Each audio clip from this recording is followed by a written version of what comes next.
All right, welcome everyone to this pre-Passover Q&A. Again, want to welcome everyone to this Q&A. Anyone who's celebrating Passover is going to celebrate Passover. Definitely. Everything moving along. Hopefully, lots to do. Things upside down. That's the way things should be. Right now, but at the end of the day, it's a race to the finish line, and that's it. You got till tomorrow, right? Get everything done. So anyway, someone had a question. Someone had a question, not Passover related, but whatever. There was a question. Someone says, let's say somebody puts out a video, whatever the video is, they put out their own video, and someone is using that video to distribute it. Let's say for the sake of Jewish outreach, right? We'll call it. And whatever, they distribute it. And down the road, let's say, because of this, they don't donate money, to help this person, right? Very good. So then somebody sabotages their finances. So let's say now they can't help, right? For whatever reason, downslide, or even someone sabotaged it on purpose. Okay. Yeah. So the question is, they're not able to give now, right? They gave a certain amount of charity to help this person. They can't give now. They can't give now. And so the question is, if you can't give now, what the original donation was for. What does the Torah say? Right? What does the Torah say? So what happens, let's say, person every month gives a certain amount to charity. Specific charities, doesn't really matter. Right? Whatever, hopefully it's good charity. But let's say they give to certain charities. Okay. Yeah, Jew or non-Jew, doesn't really matter. This will apply. This will definitely apply. This will definitely apply to anyone. And that is okay. So let's say a person has a lot of expenses, extra expenses, right? They have extra expenses, or they're on a downswing. Let's say, for whatever reason, doesn't matter, right? Now the question is, they have an obligation. They have agreed, to pay a certain amount every month for whatever it is. So, you're helping out someone to give to charity, right? You help out every month, and then something happens. Person's on a downswing, or in this case, doesn't really matter what the reason is, right? In this case, let's say someone sabotages the finances. Okay, they cause them to lose money. Let's say on purpose. Okay. So now, because of their situation, they're not able to give like they did. Well, they can't give now. They can't give now. So I would say in general, and again, it doesn't really matter what the circumstances are. If a person, let's say, in giving charity, in general, if a person is in the red, then you can't give. Right? No mitzvah to go in debt and go into more debt, right? Let's say. You give a little bit here, a little bit there, but certain things you won't be able to do. Okay. Now, in that case, what's your obligation? So the obligation would be, you take note how much you should really be giving, how much you need to give. And then at some point, finances are better, you give it. And what if this goes on for a long time? So the person can't give. It's a mitzvah they can't do. But isn't it a huge mitzvah to give charity? Give 10% or maximum 20%, right? You shouldn't give more than that, because then a person may need the help of others, right? Nonetheless, what difference does it make why the person can't give? Yeah. Well, what should it matter? If someone sabotaged it, right? Let's say. So now you can't give. So what's the status of such a person? He's an onus, right? Onus means it's beyond his control. There's nothing he can do, right? In this case, right? They're sabotaged. It wasn't their fault. They get sabotaged. Okay, so they're under onus. So the Gemara says onus rachmana patri. Person's under onus, meaning beyond their control. What does the Torah say? You're exempt. You don't have to pay. But it has to be an onus. It has to be something. Has to be something that's beyond your control. Now, at the end of the day, whether it's beyond your control or not, the answer is the same, right? And that is, you can't do it. There's no possible way to give it now, so you're exempt, right? You're exempt from doing it and explain. You have to explain to the person, and say, you had a downside, this happened, whatever, different things you can't do now. Even if they're expecting the money, doesn't matter. Mitzvah to go borrow money to pay it, right? Certainly not, right? So the general rule is, a Jew, has to give charity. Has to give charity at least 10%. Yeah, very good. Now, what if, giving that money, they're already in the red? Is that something you can test God on? Yeah. So I had a friend of mine told me the story, and he told me he's a sofer, he's a scribe. So he was having difficulty. So he came to one of the Torah giants last generation of Scheinberg, blessed memory, and he asked him, what did you do? What did you do for life? He's having difficulty. He's writing this and that, but things aren't selling. Right? He's having difficulty selling them. Selling his mezuzahs. So Scheinberg told him he should give 20%. Right? He should give 20% to charity. So he laughed. He's not making any money. So his wife said, well, what did he say? He said you give 20%. So he said, that's great. 20% of nothing is nothing. Right? Not making any money. So Scheinberg said you give 20%. Whatever comes in, you give 20%. So from the time that he took that on, he said he never has any mezuzahs in his possession. He says as quickly as he writes them, that's how fast they go. So that's what Rav Scheinberg told him. He gave 20%. Right?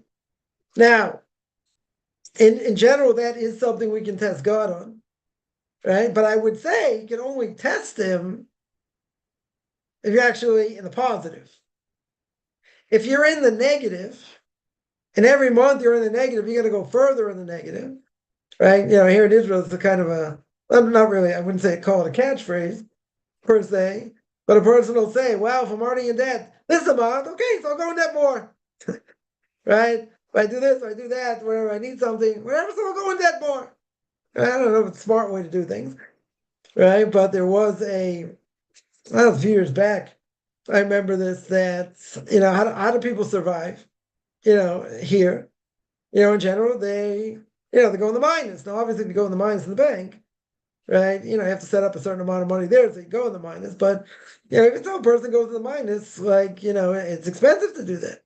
If you have no choice. And charge you interest up the kazoo and, whatever. But, so the stat was that with all the banks, people owed like billions of shekels. Hundreds of millions of shekels, they're in the minus. Yeah. So you say, well, it's not a great way to survive. Okay. But you got to get things done. Whatever, you have a certain amount there. So, that's what a person does. Now you got interest issues because banks are run by Jews, right? They're not allowed to charge interest, but whatever. And that's a whole nother issue, right? Let's say you don't pay a bill on time because you don't have money. Yeah, and they charge you interest. So that's a problem, right? That is definitely a problem, right? So people say, whatever it takes, pay it on time. And if you don't have, right?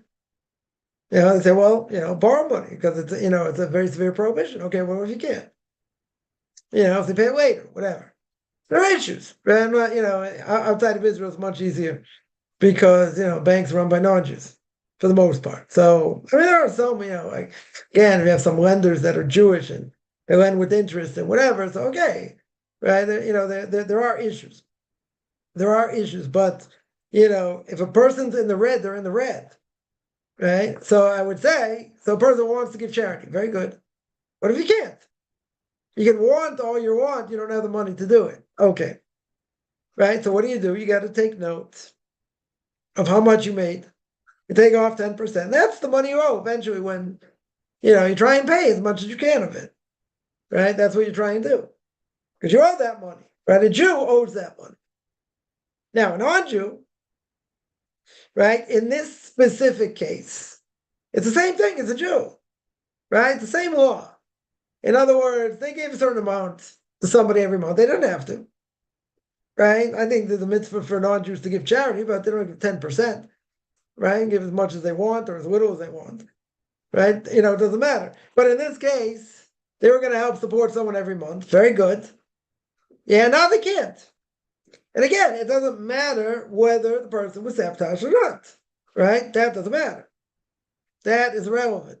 Fact is, they can't give it. Okay, so if they can't give it, so non-Jew would be the same case. If it's an owner, you can't do it. You can't do it, right? Just something you can't do, even if you really want to do it, right? So there's definitely no mitzvah to put yourself, more in debt. Certainly not, right? But you have to make a note of it. A Jew should definitely make a note. You're going to give 10%. Right? A Jew should definitely make note how much they owe. At some point, pay it back. So you say, well, it could be, 6 months, could be a year, could be a lot of money. Good. Yeah. What happens if you get money back taxes? If you get money back taxes you get a certain amount back, whatever it is. Right? And that, and a good chunk of that money could go to pay off, that. But you want to, you want to, buy things, other things, you want to use that money. You're obligated to give 10%, right? Essentially, you're going to give 10%. Now you can say, okay, I'll give some of the money back, right? I use the other money for other things. I'm still on the hook, right? You never lose giving charity. Even in my case, lost all my money, helps support a lot of people, right? Helps support a lot of people. And someone asked the question once, do you have any regret? I don't have any regret.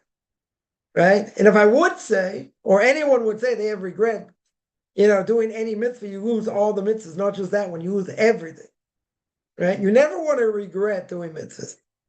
If you regret doing mitzvahs, you lose everything. So yeah, I didn't regret it. Helped a lot of people. People were very thankful, for the most part. So, but there's an obligation to give. 100%. Someone asked, we commanded to tie 10%. Yes. It's a direct command. Right? Absolutely Torah obligation. It's Torah obligation. For a Jew. A non-Jew should give. A non-Jew should give charity. No question. Doesn't have to be 10%. Yeah, there are, Bible thumping Christians will give 10%. Okay, but they're not obligated. They can give 5%. Right, if they want, they give 3% if they wanted to. They don't have to give 10%. Give as much or as little as they want. Right? Now, who do you give it to? Good question. Very good question. So I would say if a person's a Jew, who should they help first? Really, they should help family. Family comes first. Right? If you have a Jew had a brother, sister, and they were struggling. Right? Let's say, they were struggling. No matter why. They're struggling. Yeah. The mitzvah to help them first. First of all, you're going to help your own nation first, no question. Jews will help Jews. Let the non-Jews help the non-Jews. Plenty of non-Jews out there, so let them help non-Jews. So we're gonna give to our own first. So in the bigger scheme of things, who would get first? Family, right? You have someone family members struggling, they should be helped, right? They should be helped first. Then I would say, up there you have widows and orphans. You have, let's say, needy brides, what we call Master Scholar. Needy brides, rabbinic scholars, yeshivas, girls' schools, not a shortage. Not a shortage of where it should go. The schools always need help. Right? Even if they charge a lot of money, they still have a lot of money to fundraise for. A lot of people get discounts, whatever. They still need to fundraise quite a bit. No one who has girls' school in general or a yeshiva for boys, they're not in it for the money. They're not making millions, right? In Halavai, they stay out of personal debt, right? But they also need to be supported, right? Rabbis who teach in yeshivas, they don't get paid enough. They have to do side jobs and other things. They should be out, right? They definitely, anyone is what we call kli kodesh, a vessel of holiness, someone who, let's say, teaches in a school, teaches in a what do you call it? Elementary kids or in yeshiva or whatever. They always need help, right? Because they're not making enough, no matter how much tuition they charge. They're never making enough. So those are a few. So the question is giving 10% considered tithing? Yes, called meiser. Mem ayin shin resh, and the root of the word meiser is eser. Ayin shin resh, which means 10. Right, that's where it comes from.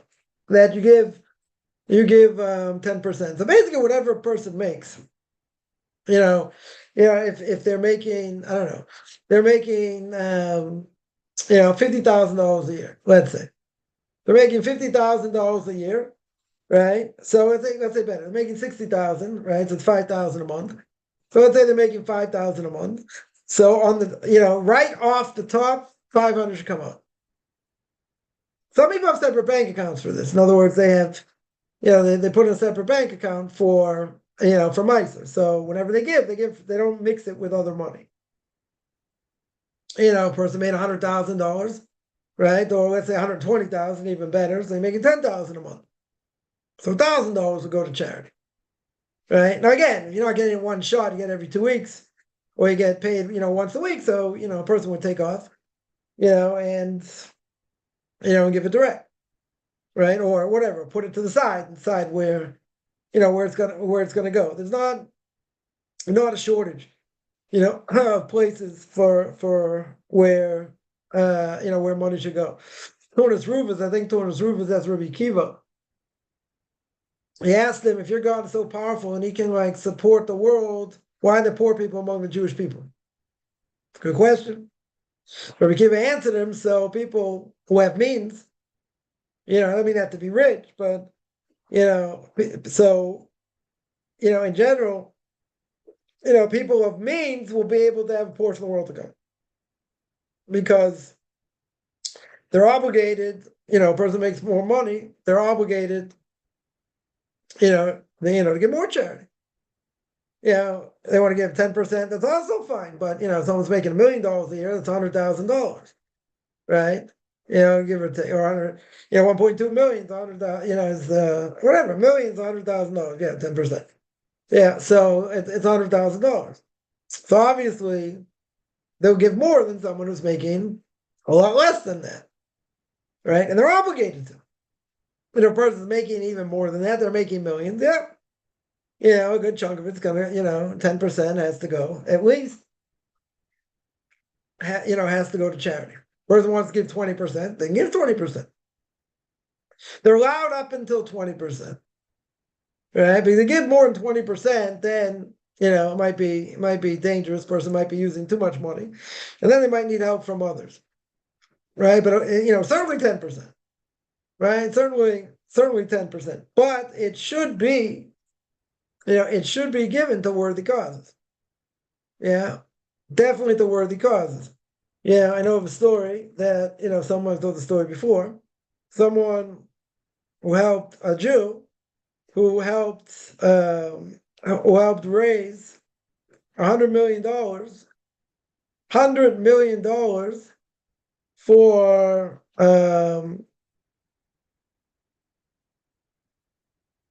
a non-Jewish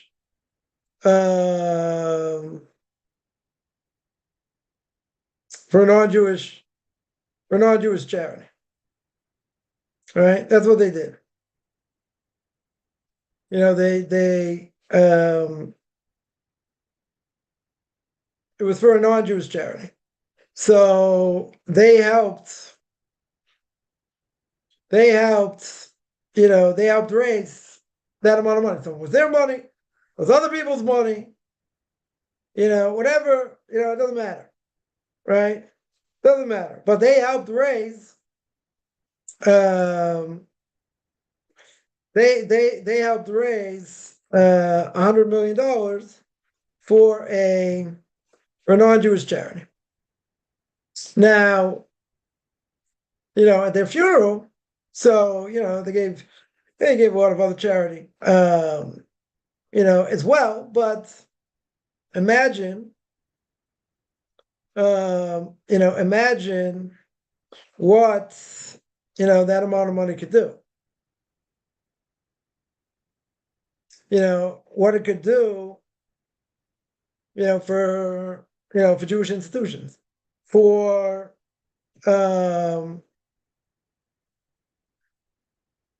widows,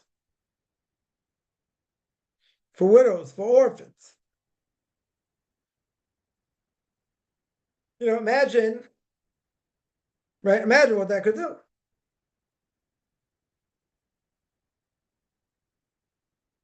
And they wasted it.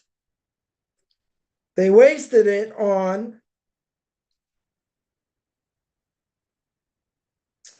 on a non-Jewish charity. Now, let's say, for argument's sake, they are going to get credit, some credit, right? Some credit, let's say. They will get some credit for giving money to charity. But imagine they helped raise all this money, and it could have gone to orphans, widows. It could have gone to yeshivas, rabbinic scholar. So imagine there are 1,000 people at this funeral and they're praising her, right? They're praising this woman who helped raise $100 million. Now, she might get credit. She might get some level of credit, but now she's in the world of truth. Now she understands what a big mistake this was. Now it's too late. So a person can say, why give, such a person all this money and connections to money to throw it in the toilet? Good question, right? Very, very good question. But, a person has to have a merit somewhere to use their money in the right way. If you don't have a merit, you give it to your dog, right? Stories like that also, right? You give it to save the whales. I don't know. You give it to other things. And, it's like flushing money down the toilet. Okay. People can do that. But again, you can ask the question, why give them so much money? They're going to blow it. Good. You see it all the time, professional athletes. They, giving tens of millions of dollars and see what they buy with it, what they do with it. They're penniless by the end. Not all of them, but a lot of them. Anyway, someone says, what if you paid? Wait 1 second. Someone says, what about tithing to the synagogue? Oh, the question would be, you could do that also, right? Now, the question is, let's say a person belongs to the synagogue, they have to pay dues. Yeah? Are they obligated? Can they pay that with Meiser money? I don't know, I think maybe they could, but let's say they wanted to give, additional donations to a synagogue. That's not a problem. They can do that also, 100%, right? Tithing, again, in general, there's a command to give 10%. The Torah doesn't say give it here, give it there, give it somewhere else, right? The Torah, the written law does not say where to give it, right? It just says you have an obligation to give, right? So there's no direct command where to give it. I'm pointing out there are levels of holiness that a person can give to, right? Schools, rabbis, widows, orphans. You gotta understand, God takes up the fight of orphans and widows. Like, you never start up with an orphan or widow. God will take their fights against the person. So there, they don't have people to defend them, like a convert, same thing. Converts, same way. God's going to defend them also. Because they have no way to defend themselves. They have no family to stick up for them, etc. So the Vilna Gaon, a blessed memory, like sat and learned his whole life, but one of the things he did was he had to raise money for needy orphans. So obviously he felt that was pretty important, right? That was like, that was time to, let's say, close the book, whatever he was learning, and go help raise money for, needy brides, right? Needy brides. So we call Hachnasas Kala. So that's a big thing, right? That's quite top of the list. I'm not saying it's the top of the list, but it's certainly up there. It's in the top 5, top 3, right, of things to give to. But there's not, the Torah doesn't bring down an exhaustive list, right? But again, things that help generate holiness in the world should be supported more, right? Synagogue's a good example, right? A yeshiva is a good example. A girls' school is a good example. Widow and orphans, good example. Rabbinic scholars, they have ability to sit and learn, be great rabbinic scholars in the next, generation. They have to be supported, should also be helped, right? So, it's better to give, a little to a lot of people than give, one chunk to one person or to one institution. It's like spread the wealth in a certain way. Because that teaches you to stick your hand in your pocket even if you don't give a lot. Right? Give a little here, a little bit there, a little bit there. But you're helping everybody. You're helping a lot of people if possible. Right? The Rambam says that's better. Better to give more, to give, to a lot of different people than give, a big chunk to one person. Now, can a person give one chunk to one person? Yeah, they could. But he's telling you that the more you stick your hand in the pocket, the more you want to help others. So that's good. That's good. That's even better than giving a big chunk to one person. Someone asks, what if you're paid with an object? Would you give 10% of the value of the object? So you wouldn't. If you give it an object, let's say someone gives you a gift, you don't have to give meiser on that. You don't have to tithe on that. So there's a famous story with Rav Yaakov Kamenetsky, bless him, everyone with Torah Giants, the last generation, and he was given, I think, someone gave him a Kiddush cup. He was given a gift, a Kiddush cup. So someone saw him, with this Kiddush cup, or they saw him in a pawn shop. Saw him in a pawn shop. So like, they asked him, like, what are you doing in a pawn shop? So he said, someone gave me this gift. Someone gave me this, what do you call it? This, this Kiddush cup. I wanted to see the value. I wanted to know what the value is. Because he's given a gift, they want to pay tax on it. Now, if a person gets a gift, do you have an obligation? Have an obligation according to the law to declare it and pay tax on it? No. Right? Depends how much gift you got. Like a parent gives a child a certain amount of money, they're free from tax. Right? If they gave them a lot of money, that'd be a different issue. Right? Then you can't, you'd have to declare it. Right? So, there are laws. There are laws governing this. But if someone gave you a gift, someone gave you, someone gave, birthday money. They gave someone $100. Gave someone, let's say, $200. I have to declare that? It's a gift. I don't take Meiser from it either. It's a gift. Right? But money that you earned, a person worked that, they have to give. Right? That they have to give 10% on that. Someone asks, never heard about paying dues at synagogue. Right? What's that all about? Who pays dues? Those who attend, or you have to become a member. Now, there are synagogues that have membership dues. Pay for a family, pay for a single, whatever it is. That's how synagogues make money, among other things. That people pay dues. Now, does every single Orthodox synagogue do that? I don't think so.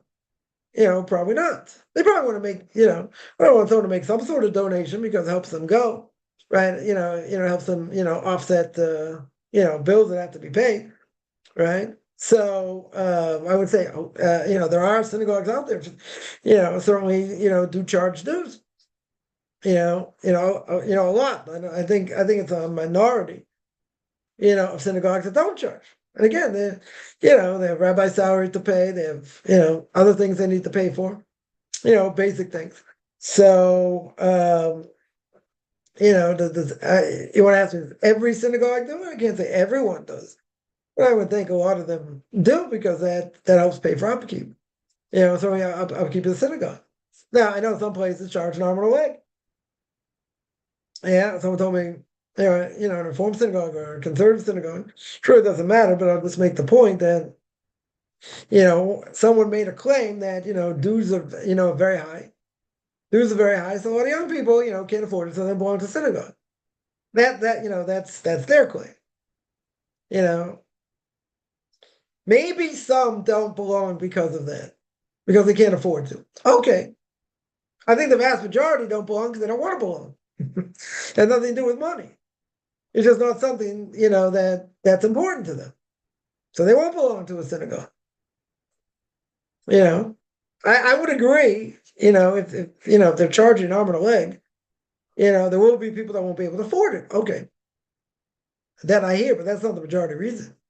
I guarantee that's not the majority reason. The majority reason they don't belong to a synagogue because they don't want to. It has nothing to do with money. For some people, it'll be a money issue, not the majority. I definitely don't think it's the majority. Because you can't pass that down to the next generation. It doesn't work. I've spoken about this many times. It doesn't work. So if it doesn't work, why would someone want to be part of it? They wouldn't. Right? How much are dues? Good question. Good question. For a family, it could be, a couple $1,000s a year. Yeah, it could be more than that. It could be less than that. I don't know. Yeah, I don't know what the average amount. It's not going to be like 10,000 a year. I don't think it's going to be that much. Right? It could be a couple $1,000s a year. Let's say for a family, it could be more than that. Maybe it's a little more than that. Right? For a single person, certainly it would be less. Right? There's probably a minimum amount that they want to try and get out of someone. Right? But if someone doesn't have money, I can't imagine they're not going to let them come because they don't have money. Yeah, I can't imagine that. Now, I've heard people say they've been discriminated against because they don't have money. Especially when it comes to conversion, that's a terrible thing if that's the case. But I could understand to a point because the person's not Jewish, they want to be part of the Jewish community.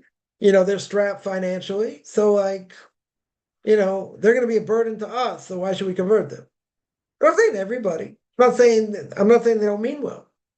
But there was a case. I use this as a precedent that when I used to sit in the rabbinical court, my Rabbi, once a week, for 5 years.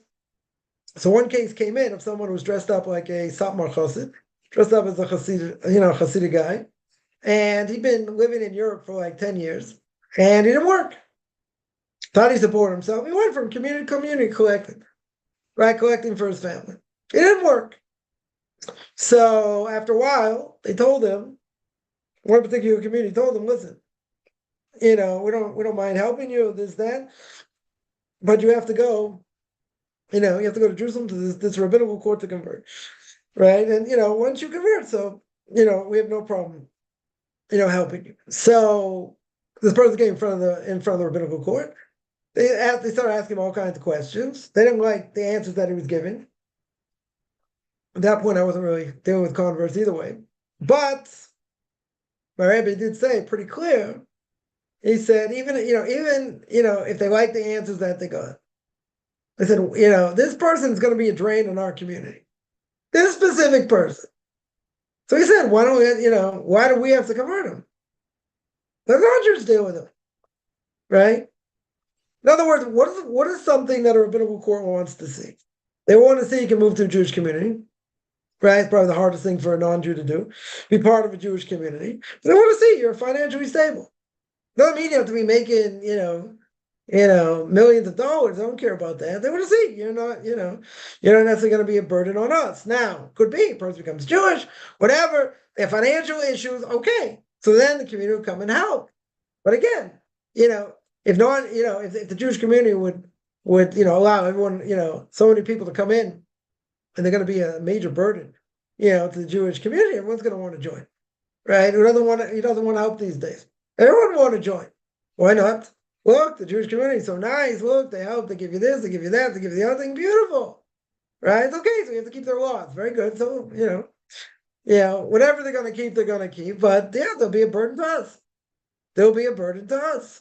So I've gotten flack for this because I've heard people say that they're really serious in this, but disabled, the limited income, they can't convert, they can't move, whatever. And it's the Jewish community's obligation to help them. Who says it's our obligation?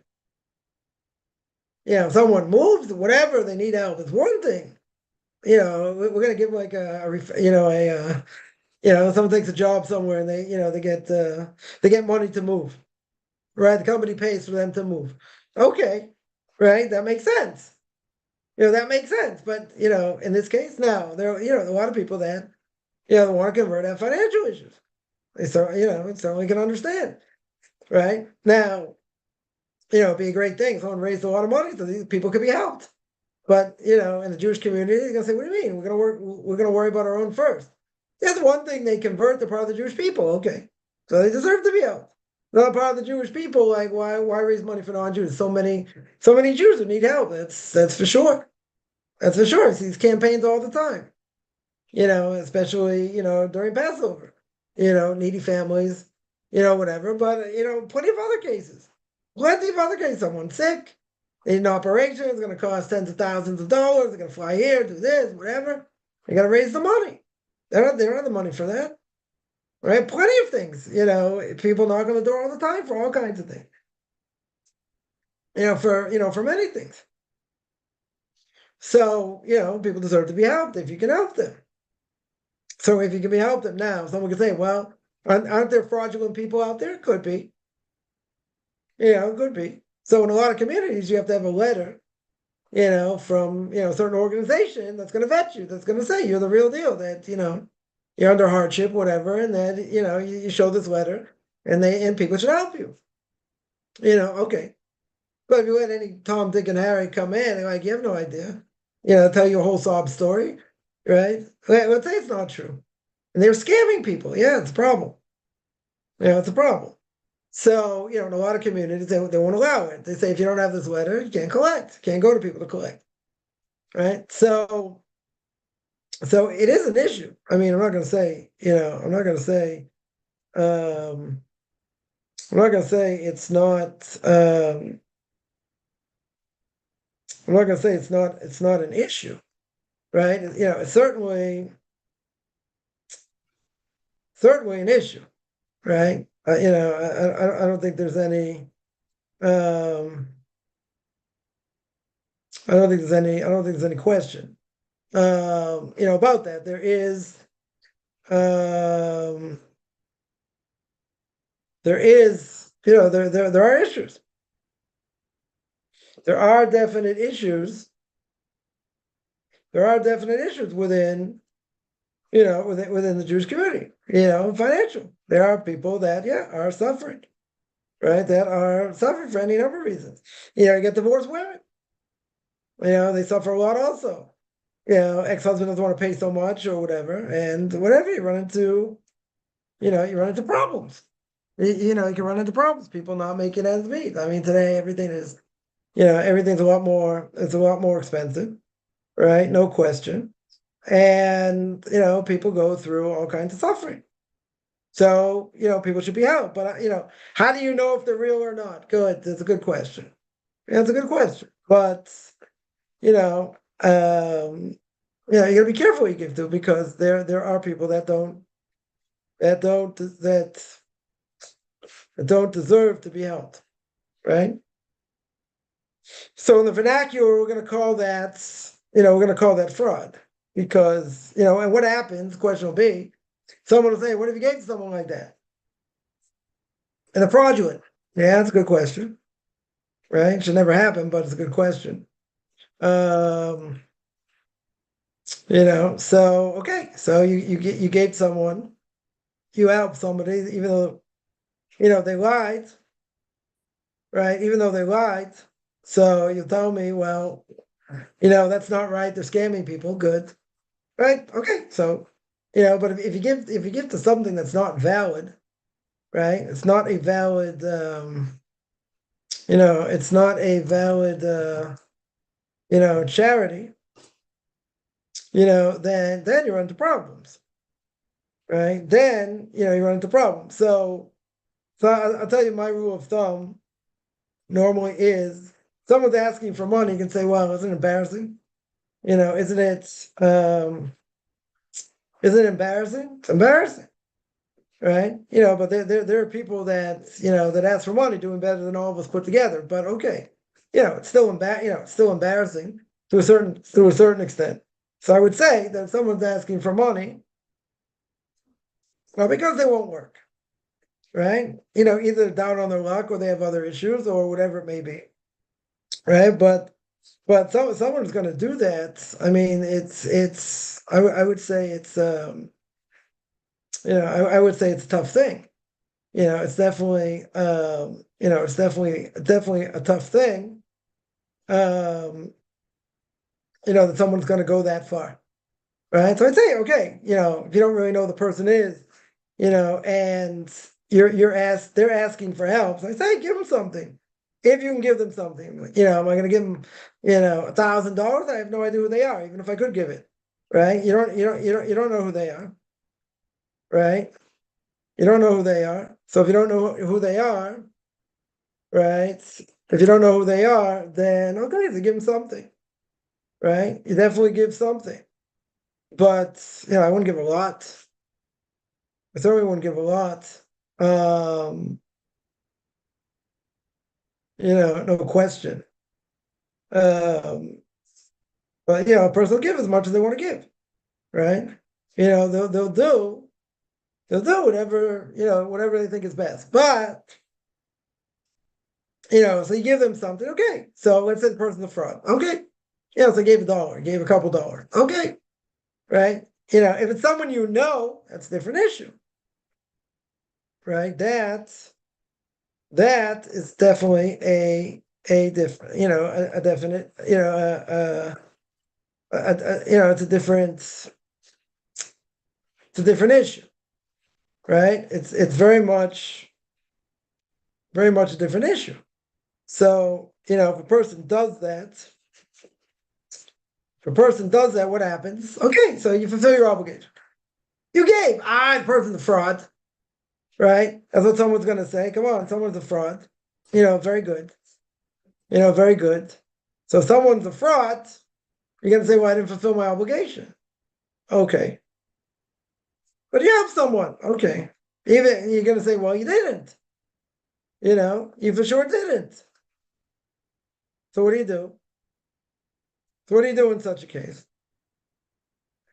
So in such a case, you're stuck, right? You gave, so that's it. You do what you do what you could. You do what you could, and that's it, right? There's not much, not much you can do in such a case, right? What are you supposed to do? You're going to vet every single person. Someone comes up. So what if you're on the street? What if you're on the street? Someone comes up to you. So I say, if you can give, give. Give something. Do you have an absolute obligation? Right? Do you have an obligation? To give? You don't have an obligation, right? Some people feel, I feel bad, whatever. If they're going to use the money for drugs and other things, you don't have to give, right? For sure, you don't have to give, right? That's no question. The issue is, the issue is, at the end of the day, right? I'll be back. Sorry, 1 second.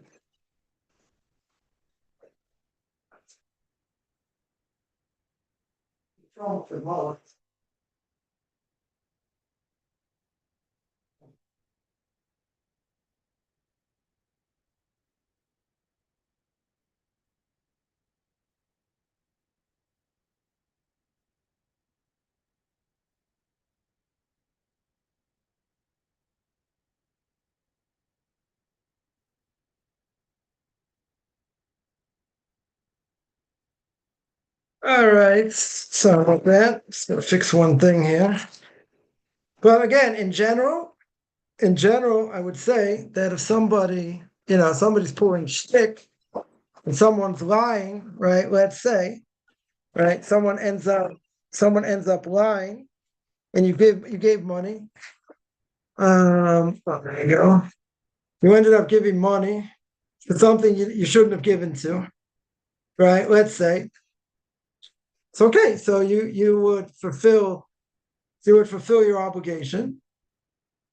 You gave money. Okay, right? You gave money. So you say, well, it wasn't the greatest thing I gave to. I didn't know if the person was lying, not lying, this, that. Okay, right? There is what to be said, right? There is what to be said for that. That's true, right? That we're not going to disagree, right? But at the same time, you're not going to vet every single person, right? You're not going to vet every single person. So what do you do? So you do the best you can do, right? That's what you do. You don't have a choice. So a person will say, well, how do you know, right? How do you know? You don't. But if you know the person's going to use it for drugs and other things, you don't give it to them. That you don't have to. That for sure not. But if it's somebody where they themselves are scamming people, okay, so you gave them something. All right. So you want to give, obviously you're going to give more money. If you have more money to give, you're going to give more money to somebody that is more deserving. Again, a rabbinic figure, a school, a yeshiva, a girls' school, orphans, right? These type of things. Someone asks, isn't conversion about one's relationship with God? How about a person's going to be a drain on the synagogue? Yeah, but what is one thing? Keep in mind, it's not just a drain on the synagogue. It's a drain on the Jewish community. What is one of the things that a rabbinical court wants to see? Right? What do they want to see besides their commitment? That's the most important thing. Right? You're 100% right. The most important thing is they want to see commitment to God and what God wants and what you're supposed to do. Right? Right? But they also want to see, that a person is financially stable. Right? Now, is that going to be the factor that's going to determine? No, it's not going to be the factor. Right? It's certainly not going to be the factor. The most important thing is the relationship to God. You're 100% right. Right? But at the same time, there is going to be a factor involved where they see this person, has difficulty, will have difficulty, and they will be a burden on us. That's a fact. I'm not going to say it's not a factor. It's a factor. I'm not saying it's the main factor. The main factor is commitment. That's the main factor. Yeah, that is the main factor. But if they see, I'm not talking about even paying dues. I'm not even talking about that. Let's say, Passover comes up. Right in right before Passover, everything is 3 times the price. So what's the person do if they barely make ends meet? How are they going to convert? I know someone was working, was working like a dog, not making, so much money. And rabbinical court found him, found a place to live, helped him out, in other ways, and he was able to convert, even where he wasn't making a loss. So they felt converting him was obviously, a beneficial thing. Okay, the person struggles, right? There's no question, but there's a question of what level of a burden they may be, but that's not going to be the only factor. That will not be the only factor. Say, no, he's not going to convert. No, we're gonna, we're not going to allow it. But I'm not going to say it's a minor, it's a minor thing. Some people have said that if they had more money, they'd be looked at differently. I don't know. I don't know if that's true. They're claiming that, but I'm not. I don't know if that's true or not. Just because someone struggles doesn't mean they're not committed to God. Doesn't mean that. But there are basic things a person would have to do, right? The basic things. Yeah, what are you not going to keep kosher because it's too expensive? I understand people struggle. I mean, you don't have to be Einstein to figure that out, right? But at the same time, person has kids. A person has kids. What are they going to do? They have to send them to school, right?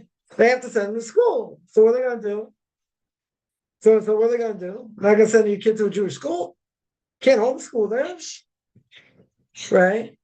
You can't homeschool them. Forbidden homeschool. I mean, there are some people doing it, even in the religious community, but vast majority of people send their kids to school. It's like college tuition.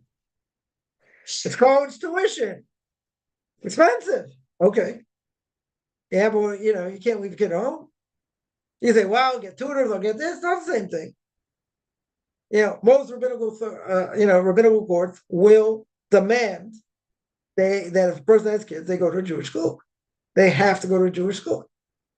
And it's cost prohibitive, but what are you going to do? That is the single biggest problem today in Orthodox families today. It's sending their kids to school. You got 4, 5, 6 kids. It's like, $1,000 a month per kid. That's where your check goes. That's, even if you get a tuition break, where's the person's money going? Food, car, right? Mortgage or rent, and tuition. So they say in New York, if you're not making more than $100,000, you're in debt. You're in debt. And maybe you got to send the kids to camp. I don't know if you have to per se, but there's big pressure to go to camp. Very good. All these things cost money, cost a lot of money, right? No question. No question. Right? And it's true. If you're struggling, it's harder. You're paying a lot in tuition. And how high you're getting good education, right? But that's the end goal. But that's what you have to do.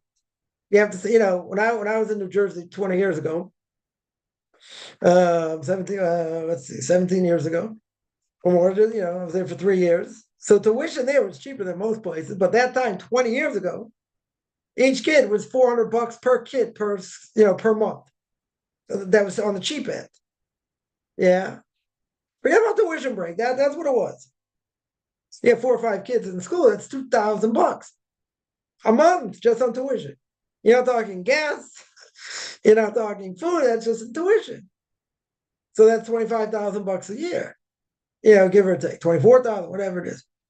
Yeah, it's money. It's more than that now for sure. Right? But think about it. If you're only making 50,000, half your money is going to tuition. And what about a car? What about a mortgage? What about rent? What about food? That's it. That's where your money goes. You don't have anything left over. You don't have anything left over. So that's a hardship. It's a huge hardship. What are you gonna do? You're not gonna send your kids to school. You have to send your kids to school. They're not gonna allow to homeschool, right? In general. So again, I would agree that the most important thing is your commitment to God. That's the most important, the most important thing. But if a rabbinical court thinks that they're going to go through hardship, and they're not going to survive, and no matter what happens, they're going to think twice, because that's not our responsibility, right? That's not the Jewish community's responsibility. Again, it's not going to be the only factor. If a person struggles, they're not just saying, "Oh, you struggle? You're not making ends meet." Well, how many people really, making ends meet today? There are people struggling, living day to day, paycheck to paycheck. That's how people survive and going into debt. That's how people survive. A lot of people. Yeah. So people have bigger families. Money doesn't go as far. They struggle. Okay, a lot of people struggle. Good. So how are they going to gauge how much of a struggle is a struggle? Good question. So I can't answer that. That I can't answer. I know a rabbinical court told somebody they have 8 kids, and if sometimes work is there, work isn't there. They claimed, I don't know, I don't know the whole story, but the claim was, they won't help them. They said they not that has nothing to do with commitment. They're committed, right? They are committed. So if a rabbinical court feels like they're totally unstable, then they're going to look at it, they're bird dust, right? And the attitude would be, for better or for worse, we're going to go for our own first. Because people, they don't want to, but it's not a question of sincere. Turn off your phone. Turn off your phone. Yeah. So, at the end of the day, a person says it's not fair. I've been, people curse me out saying we're serious, we're legit, whatever. But again, I'll tell one story. A student that converted, they moved from one end of the country in America, to the other. And they made, I don't know, 10 trips from the Pacific Northwest to Memphis, Tennessee. Yeah, in order to move there. 10 trips moving stuff in a van. It was like going, not to mention gas and driving and the toll it takes and all that. But they were, it took them time. They did it. And they're living on fixed income. Okay, they didn't have rent to pay and this and that, but okay. Yeah, they did it. They were able to do it. So they claim if they can do it on fixed income, then, then no one has excuses. That was their claim. Now, the question is what the person willing to give up. How much are you willing to, penny pinch or whatever, in order to do it? This person, again, drove across the country from the Pacific Northwest to Memphis, Tennessee. Yeah, 10 times. 10 times over, I don't know, about a year period, probably. Something like that. 10 times because they couldn't afford a mover to do it. So they did it themselves. Or they did with furniture, or they just did with, with boxes, whatever it was. 10 trips. This person claims it's not about money. It's not about money. Other people disagree, whatever. I'm just saying, this is one story. Right? This is one story. And they're still on a fixed income. That's the reason we moved, I think, a number of months ago. Yeah, they don't own their place. They're renting. They're renting. But, they're stable. They are stable. Even if they're on a small fixed income. But that's self-sacrifice. That's huge self-sacrifice. To do it. Yeah. So again, it's just one, it's just one case. So when it says, you eat more powerful things instead of eating meat, okay. Right? What do you do on Shabbos? Shabbos, you have to have meat. You should have meat or chicken. Right? Meat's already cost prohibitive. Most people probably eat meat just on the festival. Right? But yeah, listen, there are ways to do it. There are definitely ways to do it. Cut down costs and certain things. Some people don't budget. They just whatever. Just buy what they buy, and they don't budget. Okay. Yeah, but a person got to live within their means. Also, again, I'm not talking about people where they don't struggle. A lot of people struggle. And if they're looked down upon because they don't have money, I've seen it myself.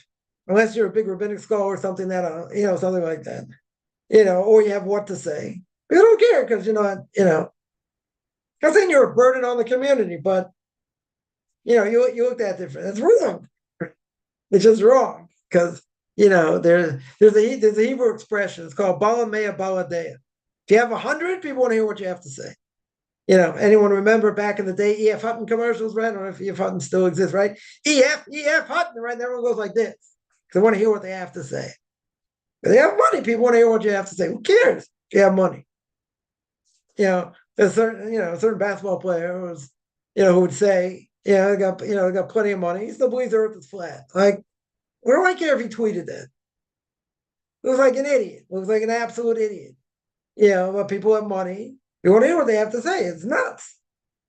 Right? Again, I'm not saying it's right, but someone is looked down upon because they don't have money. Right? That's wrong. In this case, the question is, what does that mean? What is it? What's the definition of being a burden? That's the question. Right? That is the question. In the case I gave before, this guy never worked. For 10 years, he didn't work. He's all over Europe, never worked. So Rabbi said, "Why we don't need him. Why do we need him? He's going to be a burden to us. That's what he's going to do. Okay, so you tell me that's a different issue than someone who struggles or whatever. Okay, it's a different issue. Maybe it's a different issue. But we don't have a shortage. We do not have a shortage of cases that we need to help within the Jewish community. Not a shortage. Plenty of things, health, health-related things, again, widows, orphans, yeshivas, plenty of things, to give to. I have a great idea. I know someone else came up with a similar idea, right? It's never been done. It makes sense. Why? And that is, non-Jews that, our series would have to be vetted. Our series set up a fund to help them move, help them acclimate, other things, right? I mean, financially. People say, well, it's a great idea.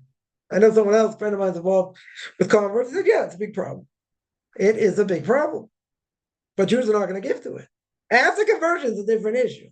Before conversion, you say, well, that's when they need the most. To be able to move, to get out. I get it. But no one's going to fund it. Nobody, unless you have someone that's, is a convert that wants to fund it, it's got a lot of money. Or someone's about tshuva wants to fund it, or wants to help, or wants to. It's a need. There's a definite need. I don't think there's any question. There's a definite need. Someone's talking about trying to rent a building or buy a building so converts can live in a building in a certain city or whatever, in order to acclimate there. Okay, it's a great idea. Anyone got money for a building? I was going to do that. So I know in a certain community, they help them find housing. Okay, don't have their own building. Well, they have different families work with them. Very good. Very good. But there are two issues here. One issue is actually moving, which is probably the single biggest problem. It's probably the single biggest problem, right? And the second is, it's expensive to be a Jew. There's no, we have an expression called mitzvahs cost geld, right? Mitzvahs cost money. You want to buy tefillin. I buy my son tefillin, right? In the summer. It wasn't cheap, right? But what am I going to do? I'm not going to skimp because I'm going to use it every day, except on Shabbos or a festival, right? I remember, when back in the day, 30 years ago, more, whatever, 40 years ago, a little less, like 38 years ago, or 7 years ago, showing my age here a little bit, right? Someone came in to the yeshiva I was learning in, and, was a scribe, and was willing to check people's tefillin for free. And if there was a problem, you get the parchment or the boxes or whatever, and, mine were 100% puzzle. They were, I couldn't use it. Couldn't use it. So back in the day, I'm talking about almost 40 years ago. It was a little less. But it was like $500. That was that was back in the day. Yeah, I'm talking about these are not simple ones, these are proper ones, and they're gonna last a long time. Right. So my father said, okay, at least, I don't have a problem paying for it because I'm gonna use it. If it's something, buy something $500-600, you're never going to use it. A waste of money, right? It's a total waste of money, right? I would have loved to have paid $500 for my son's tefillin. $500 didn't even cover the parchment that goes in it. That was a friend of mine who wrote it. The friend of mine who wrote it, right? Not cheap. So that's what it is. So what are you gonna do? Not buy tefillin? So I'll tell you a story. This family had a family that converted. They converted New Jersey from the Pacific Northwest because the rabbinical court there wasn't worth very much. So they converted there. So after they went there twice, they converted the family. They went there twice. And because the second time they went, they converted. And there was only one guy was the father and 3 girls. And the father didn't have money for tefillin. He didn't have money for tefillin. He had to put on tefillin. Yeah. So the base didn't help. They raised the money very quickly. They got him tefillin. Yeah, this was many, many years ago. They raised, I don't know, $500, $1,000, whatever it was. They raised the money to get him tefillin, but he didn't have money for tefillin. Yeah, that's not, again, they're not looked at, as being a burden. Both of them work, whatever, struggle like everybody else. They don't have an extra $500 for tefillin, but you had to buy tefillin. What are you going to do? A guy has to wear tefillin every day, right? Except on a festival or Shabbos. So, like, what do you do?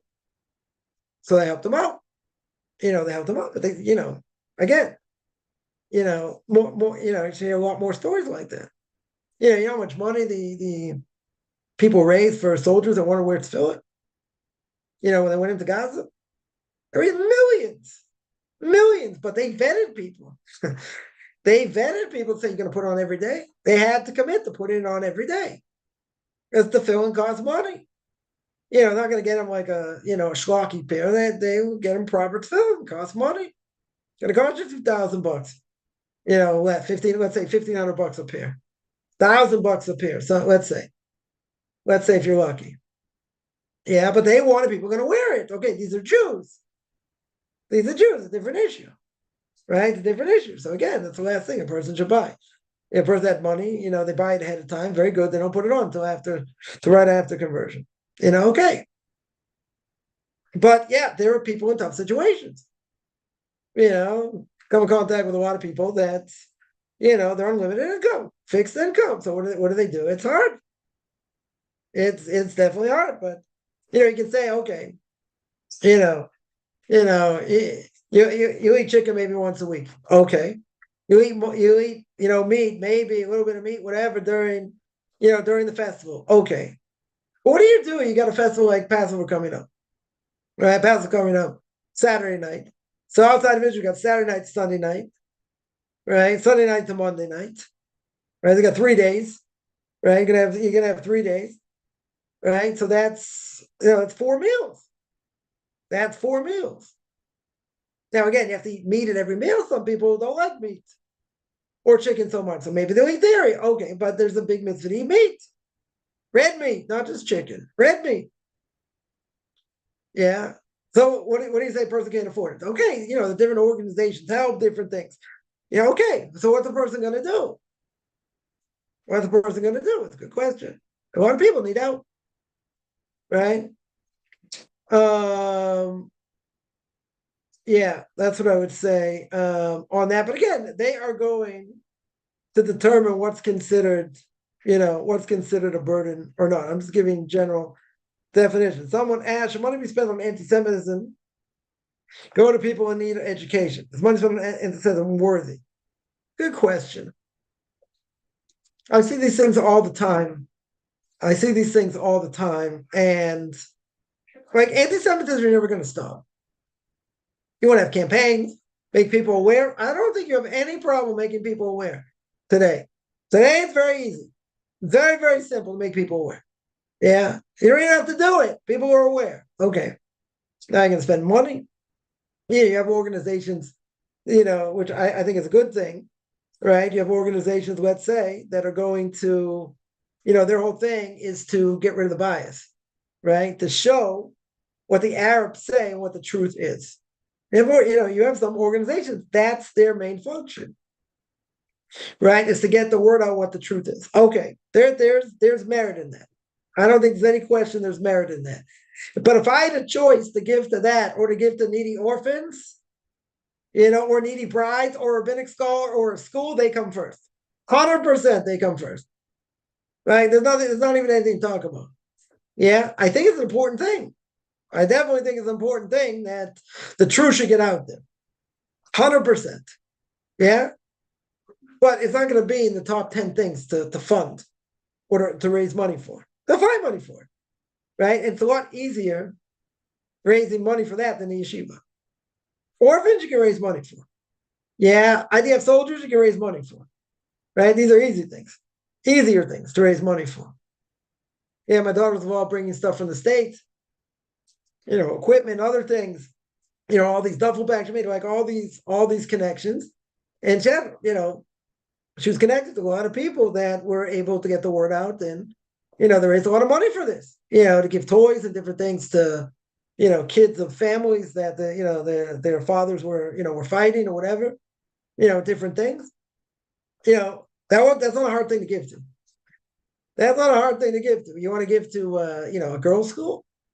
A yeshiva, rabbinic scholars, that's down the line, right? These things are much easier to raise money for, right? Now, anti-Semitism, I think, is an important thing. I definitely think it's an important thing to raise money for it, to, be out there in the front lines and, trying to raise tens of thousands of dollars, make people aware. I don't know. That I wouldn't go so far. If you want to give to it, they can give to it, but it's not in the top 10 things. I wouldn't call it the top 10 things, right? You can't, it's never going to stop anyway. You're right. Right? A Noahide once told me if more people would be Noahides, there wouldn't be any anti-Semitism. So that's not true. There'll still be anti-Semitism. It'll never truly end until the Messiah comes. That's when it'll end. It's not going to end before then. So that being the case, you say, well, isn't that a waste of money? You're going to fight this thing. It's never going to end. Good. So it's very much in the news today. Very much in the news. You see how many people are being deported because of what what they've said and what they've done, right, in the States. Okay. Like, you don't need awareness. I don't think you need, I don't think you need awareness. But, if it was a choice, I think it's an important thing. I'm not saying not, right? In combating illiteracy, right? And there are plenty of people people doing that, they're part of their own organization, whatever they do. You got Ben Shapiro does that. You got other organizations do that, that are, they're trying to show the truth, to raise money for it. They get money otherwise. So but if it's a choice of giving to that or these other things, mentioned before, no, I wouldn't give to that, for sure not. I think it's important people are educated, but guess what?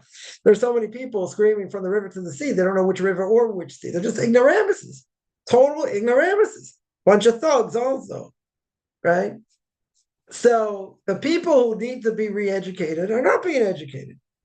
They're not, because they're not interested.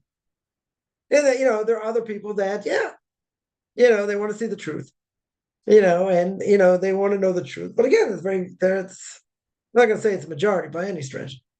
Yeah, people are bringing out the truth. It's to me, it's amazing. I'll just give one example. One example that bothers me to no end. And people are claiming all these quote unquote Palestinians being killed, even if it's 20,000, let's say, majority of terrorists, but nobody seems to care at all. We're not going to get into politics, but nobody seems to care one rat's tail that they're using human shields. Nobody cares. I think I've heard people just blow it off, say it doesn't matter, that's genocide. Well, if you look at the, quote unquote Palestinian population, 1948, it's gone up exponentially. So that can't be genocide, but that doesn't matter. I'm not going to call them on that because plenty of other things to call them on. But, that being said, nobody cares whatsoever about using human shields. Nobody. And Israel's the only one that gets flagged for this. No one else will get flagged for this. Assad killed 600,000 of his own people with, with gas. Nobody said anything about that. America went into Iraq. No one said anything about that. Killed thousands. No one said anything. Israel's okay. They're judged differently. Being condemned more times in the UN than anyone else combined. I mean, it's insane. It's absolutely insane. Okay. Nobody cares about human shields. Mind-boggling. Mind-boggling. Then nobody cares. Yeah. So what are you going to do? You going to argue with people? There's no room to argue. So, you can show blatant anti-Semitism, nobody cares. Right? Very few people care. If what's gone on college campuses, after October 7th, were done to blacks, they would destroy the place. They would have stood for about Jews are expendable. Jews are expendable. They're committing genocide. Look what they're doing. They have it coming. Or it's Puerto Ricans or it's Asians, doesn't matter. They don't burn these places to the ground. Nobody says anything. Nobody said anything. You say whatever you want about Trump, he's doing something. He's taking money away, serious money. And people are up in arms, free right, First Amendment, they can't do that. We're going to lose, a lot of money for, what do you call it, for research and this and that. And it's not their fault. Doesn't matter if it's their fault. There's no elective punishment here. What they're doing. I couldn't imagine if I went to Columbia 30 years ago, more. I wouldn't have been able to go to class. People would have been blocked the doors and say, "You Jew, we're not going to let you in." That's insane. No one would have thought such a thing. Nobody. I'm talking. less than 40 years ago. That would have happened? No one would imagine. Nobody. Jews are different. Singled out more than anyone else. More than anyone else. No offense to the blacks or anyone else, not even close. Not even close. So, is that ever going to stop? No.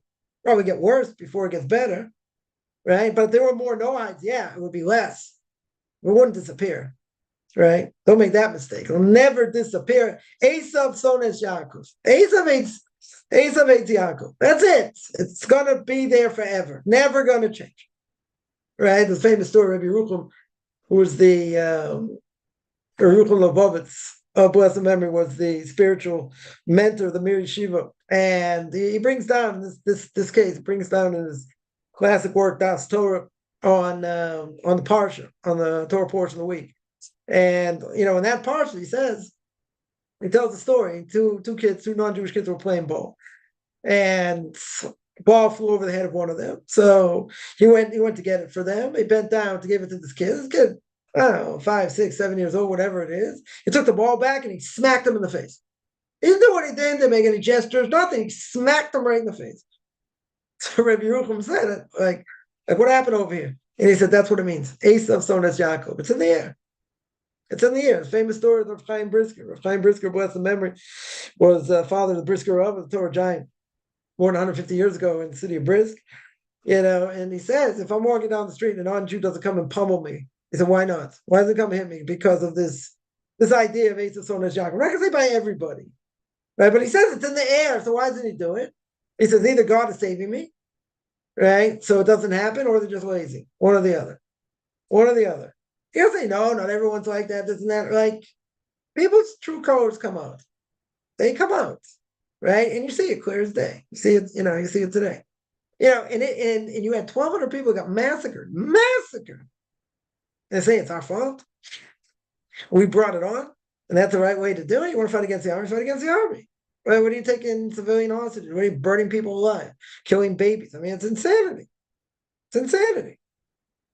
Yeah. So when it mentions finances of life, everything's working the way he wants it, right? Right? It can work like that. Other people doesn't necessarily work that way, but okay. Right? If it works out, great. A lot of people will have financial hardship. That's the hardest thing. Not everybody. Not everyone. Some people are better off than others. Okay. Still getting to move, and you move in a Jewish community, prices go up through the roof. Right? You want to live, close to to a synagogue, prices will go up. Okay. But again, there are a lot of expenses, tremendous amount of expenses, as well. Yeah, crazy world. It is a crazy world. I mean, listen, when I was growing up back in the day, what was the worst thing like a guy could do? Like a wore an earring, or had like a rat tail, or he had some people smoke pots or whatever, when people got tattoos were sailors today. Today, it's a whole different world. It's a whole different world, and they're trying to convince, they're trying to convince kids they're in the wrong body, total wrong body. But that's not brainwashing, that's education. We don't need no, right? Pink Floyd, yeah. Crazy. But that's not brainwashing, right? That's educating them. Trying to convince a 6, 7-year-old, 8-year-old, like, how do you know you're in the right body? Maybe not you're in the right body. That's the way I was born. Well, maybe not. Maybe not. That's insanity. It's an insane world. I mean, you have to have a president put into, legislation. There's only two genders. I mean, it's it's insane, or you can have, biologically men playing in women's sports, breaking all the records. Also insane. I was a sports fan back in the day. If that would have happened 30 years ago, people, when I was like this really big sports fan, people would have been up in arms. Like, what the world are you doing? Is it changing the rules? Of course, the guy's going to be better, stronger. It makes sense physically. Right? It has nothing to do with discrimination. Yeah.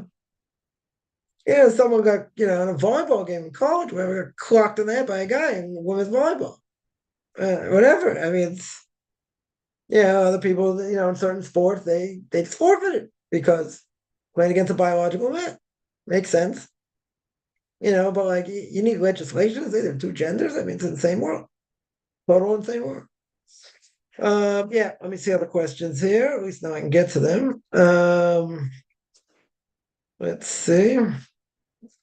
Someone asks, someone says, Danielle Weiss and Tali Gottlieb, great investments, time and money to combat anti-Semitism. Okay, whatever. Again, if it was a choice, you're asking me, if it was a choice, where to give money to?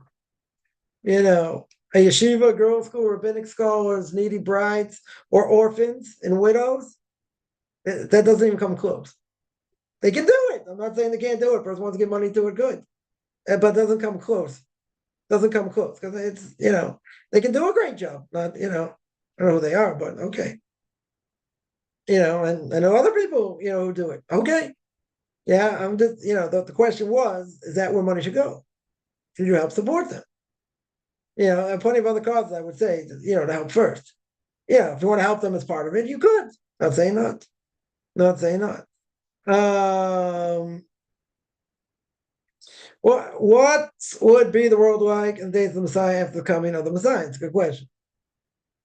No one's really quite sure. According to the Rambam, the world doesn't change. We're going to be exactly, living in the same type of world, just we won't have an evil inclination. All right. Then you have a certain amount of time, and the world's going to get destroyed after 6,000 years. And then you're going to have 1,000 years in between. And then there's going to be Olam Haba or resurrection of the dead. It's a question of what the order is. Right. According to the Rambam, it'll be, just like living in the physical world. According to others, it'll be more like a spiritual world, even though you're in some sort of physical body. But what does it really look like? Nobody knows. Nobody knows. And American Jews come up with the concept of flexi dogs. Yeah, why? I can't answer. Can't answer. I would just say if people just concentrate on serving God the right way, just not getting caught up in other things, they'd be much better off. Much better off. And there's a good reason. It's good reason. Most of these things total waste of time. Total waste of time. Yeah, but again, the Ramchal says, we're in this world to be tested. That's what we're here for. We're here to be tested. So imagine this person had great wealth and got other people to donate $100 million to a non-Jewish charity. Imagine what that money could have done in the Jewish world, in the Jewish community. $100 million. Well, not the same as it was, $100 million today, not worth as much as it was before. Okay, still, it would help. It would help a lot. A lot. Yeah, they got wasting it, throw in the garbage. Yeah, even if they get some credit for it, I guarantee in heaven they ain't smelling so well. They could have, they didn't. Okay. I don't know the story because someone told me the story. Right? I said, incredulously, how much money? So, well, it wasn't all their money. You got other people involved, this and that. I said, where did it go? So the what charity? I'm not saying it's a bad charity per se, but it's not a Jewish charity. It's a non-Jewish charity. You want to give to it, you get some credit for it. I'm not saying not, you get something for it. But imagine we would have given it to different yeshivas, girls' schools, rabbinic scholars, this, that. I mean, needy brides set up a fund for $5 million for needy brides. Imagine what that would do. Imagine what that would do. Orphans are huge. He gave it to a non-Jewish charity. Come on, that's I couldn't. It's good thing they couldn't see my face. I was I really want to say what are they off their cotton picking head? I mean, no longer in this world, but still, okay, wasted, totally wasted. I give 100 places to give it to, better than that. And again, I'm not knocking non-Jewish charities. A Jew should give to their own and help their own. How many orphans they could have helped. I mean, whatever. I know someone that husband died, I don't know, 7 years ago already. 7 years ago, her oldest was 12. Oldest, no, it was 10, 12, something like that. Yeah, youngest never knew his father. It was 2 at the time. Okay, they're being taken care of and they're being helped and whatever. So, whatever.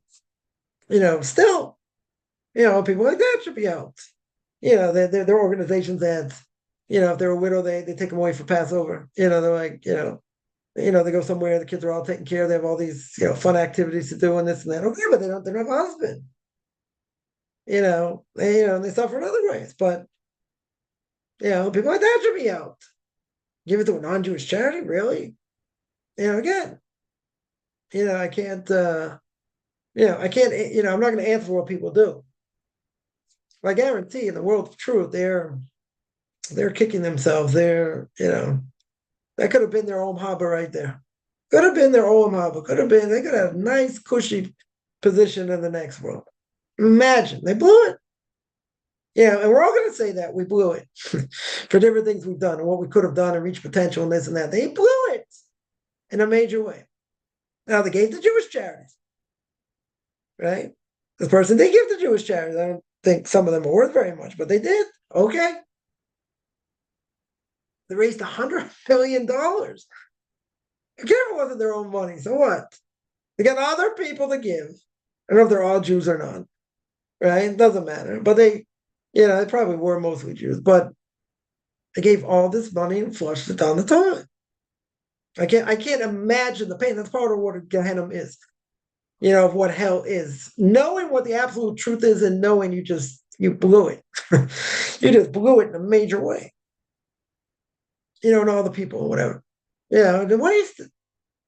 Wasted. God can show them a picture. Imagine. Say, look at this.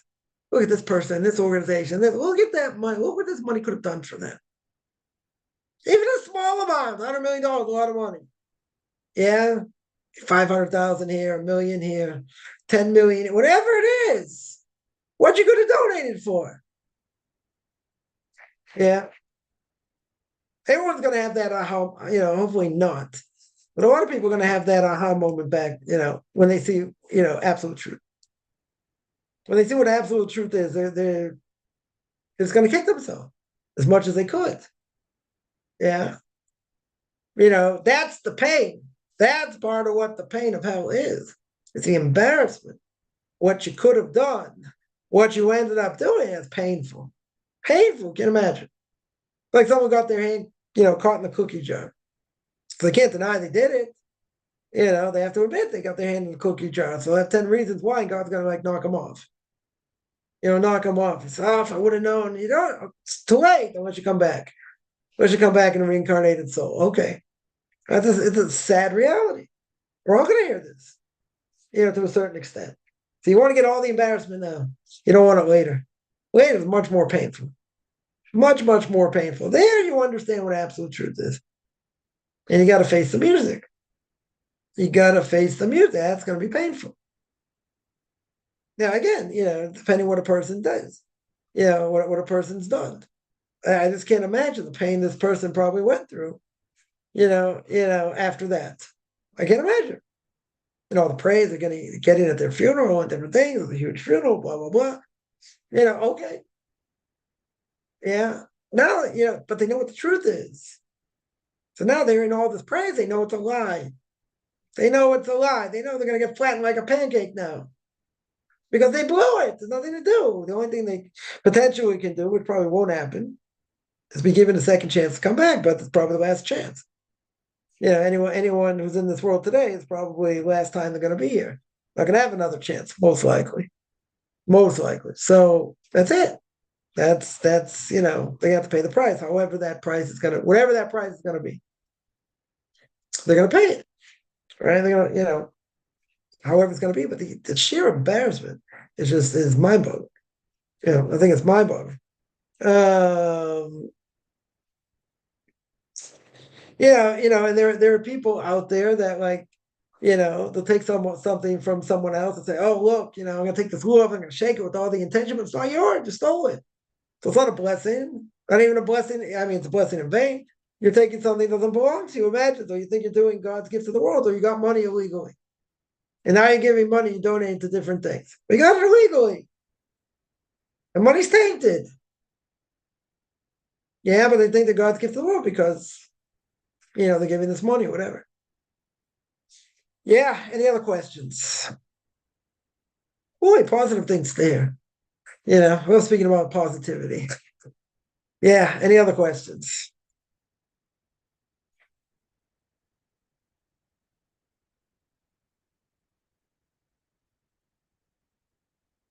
All right. There are other questions. I'm gonna sign out. Probably won't be any Q&As next week, depending where I'm going to be. Probably during the holiday, but put up a notice either way. So I'm going to stop here. Anyone has any questions, find me on Facebook. I'm Chaim Kaufman. If you're on Orthodox Conversion Judaism, orthodoxconversion.com. If you're on Orthodox Conversion Judaism on YouTube, there are videos on Q&As, ethics for our fathers. Book of Leviticus. You want to send me an email, rabbichaimkaufman@gmail.com. RBBI, CHIMCOFFMAN@gmail.com. Have a good beginning of the day, middle of the day, end of the day, and everyone have a great rest of the week, and everyone have a great Passover, whoever's celebrating.